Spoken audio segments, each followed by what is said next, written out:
Hello दोस्तों, सभी को गुड मॉर्निंग, सभी को जय हिंद। उम्मीद आप स्वस्थ होंगे, अच्छे होंगे, अपनी अपनी तैयारी में लगे होंगे। तो जैसे कि मैंने आपको यूपीएससी 45-43 की जो भर्ती है उसके बारे में मैंने आपको संपूर्ण सब बता ही दिया है। ठीक है, सारी जो मेन जो आपका डाउट थे वो जॉब को लेके थे कि किसकी क्या जॉब होती है, वो मैंने सब आपको संक्षेप में सब कुछ बता दिया है।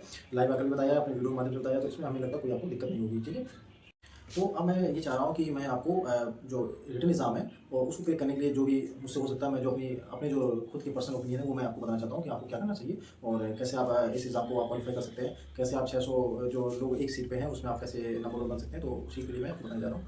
तो जैसे कि देखो, पहले ऐसा एक मेन बात ये होती है कि मैंने देखा कि ज़्यादा लोग इस तैयारी में मैथ और रीजनिंग में ज़्यादा फोकस कर रहे हैं। ठीक है, अच्छी बात है, अपना अपना ठीक है। लेकिन मुझे ऐसा लगता है कि आप अगर मैथ और रीजनिंग के साथ साथ अगर आप जीके जीएस हिंदी पे फोकस करेंगे तो वो भी आपके लिए बहुत ज़्यादा फायदेमंद हो सकता है। वो कैसे?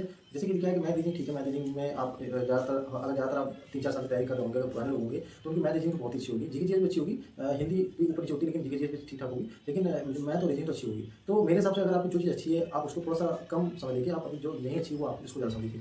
ठीक है, जैसे कि अगर हिंदी की बात करें तो हिंदी में आप देख लीजिए कि हिंदी का जो सिलेबस है वो आप स्क्रीन पर देख रहे हैं, इस तरह का सिलेबस है, वही संज्ञा सर्वनाम और ये सभी है और छंद और संधि। ठीक है, इसी क्वेश्चन आते हैं।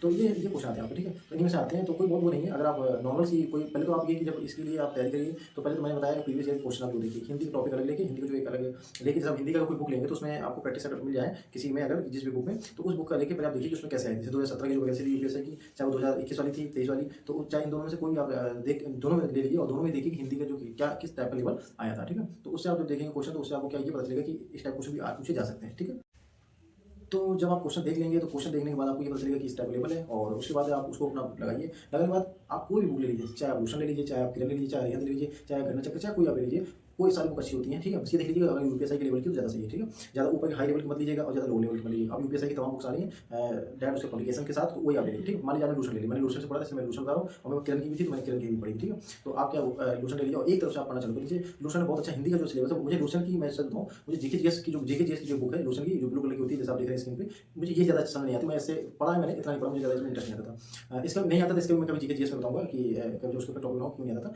लेकिन जो इसकी हिंदी है वो अच्छी है, उसमें बहुत अच्छा संक्षेप में दिया और जितने भी इसमें जो आपके विलोम शब्द, पर्यायवाची, ये सब जो जितने भी टॉपिक हैं ये आपके मोस्टली सही है। इसमें मतलब इनमें से आपको बहुत उम्मीद है कि आपके फंस सकते हैं। ठीक है, तो आप ये चीज़ें तो आप ये एक सॉल्यूशन की बुक उठाइए, एक तरफ लेके आप पूरा पढ़ाइए, उम्मीद है कि आपको इससे आपको बहुत अच्छा बेनिफिट मिलेगा। ठीक है, अच्छा ये तो ये अब चाहे आप सॉल्यूशन ले लीजिए या ले लीजिए। ठीक है, अब ये तो एक ये बात है कि आपको पढ़ना है। ठीक है, अब मेन टॉपिक ये है कि आपको पढ़ना है क्यों, हिंदी क्यों पढ़ना है, हिंदी क्यों मैं बोल रहा हूँ भाई, हिंदी ये है कि आप ये जानते हैं ये मैथ रीजनिंग से आपके नंबर तो बनेंगे उसमें भी। ठीक है, लेकिन ये जो मेरिट लिस्ट में नाम लाने का काम जो करेगा ना वो आपको जीके जीएस और हिंदी करेगा। ठीक है, फिलहाल मैं हिंदी बात करूँ तो मैं हिंदी को बोल रहा हूँ, हिंदी आपकी करेगी। हिंदी को अगर आप अच्छे से पढ़ लिया, अगर आप 50 में से आपके अगर आप इसमें 35 सभी क्वेश्चन सही हो जाते हैं ना तो आपको बहुत अच्छा रहेगा, आपको बहुत बेनिफिट मिलेगा। ठीक है, तो हिंदी को बिल्कुल भी कम मत समझिएगा, तो हिंदी को जरूर पढ़िए। ठीक है, पढ़ने तरीका मैंने बताया। अच्छा एक चीज़ बताऊँ मैं, अगर आपने अच्छे से क्लास 6, 7, 8 से अगर आप ठीक से हिंदी पढ़ी होगी, ठीक है, और अगर आप खास यूपी बोर्ड में हिंदी मीडियम के, तो आपको हिंदी इतनी दिक्कत नहीं होगी। थोड़ा इंग्लिश मीडियम वालों के लिए मैं मानता हूँ कि इंग्लिश मीडियम वालों के लिए वही हाल है कि जैसे बायोलॉजी वालों को जो मैथ पढ़ने देते तो उसके लिए वो हाल है, तो थोड़ी दिक्कत होती है, मैं समझता हूँ। ठीक है, क्योंकि मैंने देखा जो इंग्लिश मीडियम वाले होते हैं उनको बड़ी दिक्कत होती है। ठीक है,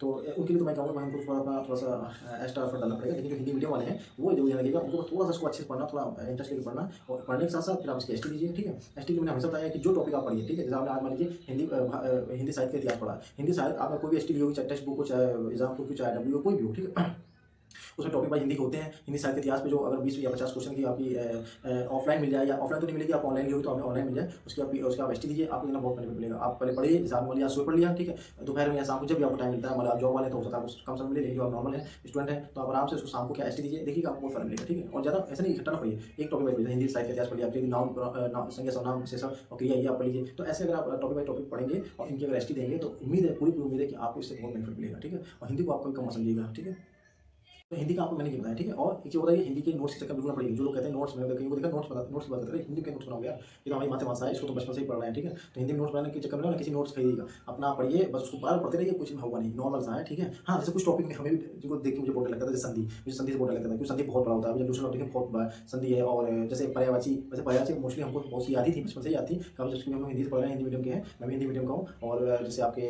मुहावरे इस टाइप की जो भी है, ये सब चीज़ें बहुत पहले से याद थी, लेकिन फिर भी कुछ जो नई अपडेट होती है, जो इस एग्ज़ाम पूछा था वो भी मैंने पढ़ी, तो थोड़ा सा मुझे इसमें थोड़ा बुरी लगती है कि हाँ, हिंदी साहित्य इतिहास और वो बड़ा और ये सब जो एक चैप्टर होता है स्टार्टिंग में आपको मिलेगा, ये जो आप पढ़ लीजिएगा, ठीक है। तो ये आप जो अगर आप चीज़ें पढ़ के जाएँगे तो आपको हिंदी में आपको तभी आप प्लस कर पाएँगे। हाँ, और एक चीज़ और मैं बता दूँ, ये वो लोग के लिए मैं बोल रहा हूँ जो ये सोच रहे हैं कि अभी मैथ रीजनिंग में पूरा दिमाग लगा लूँ, बाद में हिंदी और जीके लास्ट में देखेंगे, तो भाई वो लास्ट में लास्ट ही रह जाएंगे। मैं ही पहले बता दे रहा हूँ, जीके जीएस हो चाहे हिंदी का तो ठीक है, लेवल लिमिटेड है, लेकिन जीके जीएस का कोई चीज़ लिमिटेड नहीं है, ठीक है। उसमें भी आप थोड़ा सा दिमाग लगा चलिए, ठीक है। अगर आप सोचा कि यार इसको पढ़ लेंगे, कुछ नहीं कर पाएंगे, ऐसे यहाँ पढ़ेंगे, यहाँ से पढ़ेंगे और यहाँ से निकल जाएगा।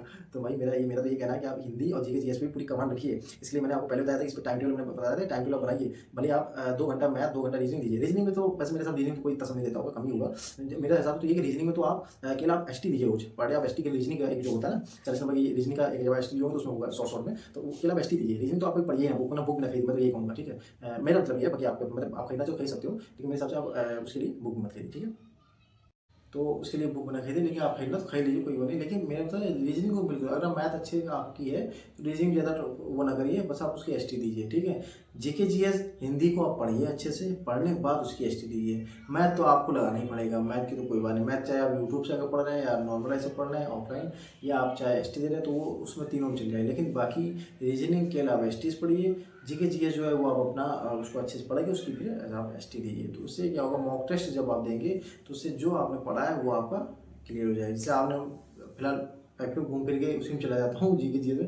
मैं फिर बता रहा हूँ, आप पहले ये वाला हिंदी पे भी थोड़ा फोकस करिए, ठीक है। अगर आपकी कमज़ोर है हिंदी, तो उसको अगर टाइम टेबल में आपने 1 घंटा दिया तो उसको आप 1.5 घंटा या 2 घंटा कर दीजिए। जीके जीएस भी अगर आपकी कमज़ोर है तो उसको भी 1.5 से 2, मतलब जो चीज़ आपकी कमज़ोर है उस पर आप पकड़ पाइए। अब इसका भी एक लॉजिक ये है कि भाई इसमें चारों सब्जेक्ट में नंबर चाहिए, सब में हमें 35% लाना है, ठीक है। तो ये तो है नहीं कि हम उनको पढ़ लेंगे तो उन पे ना हो, तो ऐसा नहीं। और कोई ये हाई स्कूल इंटर का भी पेपर नहीं कि आप एक सब्जेक्ट में फेल हो गए तो आप पास कर देंगे। भाई आपको तो उसमें सब में पकड़ना नहीं है ना, तो इस चीज़ का ध्यान रखिएगा, ठीक है। ये मैं बता इसलिए रहा हूँ ताकि आप जो लोग मेरा वीडियो देखते हैं, चाहे जितने भी लोग देखते हो 10 20 50 जो भी, भाई उनको दिमाग में बात बैठ जाए कि क्या चीज़ सही क्या नहीं, ठीक है। तो इसमें लापरवाही मत करिए, आपकी एक लापरवाही से आपकी भर्ती आपके यहाँ से चली जाएगी। और ये बहुत आप किस्मत वाले हैं कि आपको दोबारा ये भर्ती देखने को मिल रही है, ठीक है। मालूम मैं मतलब मुझे भी देखने को मिल रही है, मैं तो हो ही गया हूँ, लेकिन दोबारा कुछ लोग ऐसे भी होंगे जो 95 34 में नहीं हो पाएंगे, तो वो इसमें जी जान लगा होंगे। तो मैं उन्हीं के लिए कह रहा हूँ कि किस्मत वाले कि आपको मिलेगा। इसके बाद हो सकता है जल्दी आपको ये भर्ती देखने को नहीं मिलेगी, तो थोड़ा सा ध्यान रखिएगा, ठीक है। तो ये मैंने सोचा कि इसमें बनाऊँ, मैं अब टॉपिक वाइज लाऊंगा, और मैं क्वेश्चन भी ऐसे अब थोड़ा सोच रहा हूँ कि क्वेश्चन में कुछ ला के डालूँ अपने इस पर। मैं वैसे पोस्ट करता हूँ, बोलो उसमें आंसर भी देते हैं, तो आप लोग दिया करिए, मैं कोशिश करूँगा पर डे क्वेश्चन पे डालूँ, ठीक है। तो वो तो खैर अलग बात है, वो तो आप अपना कोई पढ़ रहे हैं ना, तो उसमें आपको बताने की हमको कोई इतनी ज़्यादा ज़रूरत नहीं है। तो ये थोड़ा आज का टॉपिक था, ठीक है। तो उम्मीद है आपको मेरी बात समझ में आई होगी।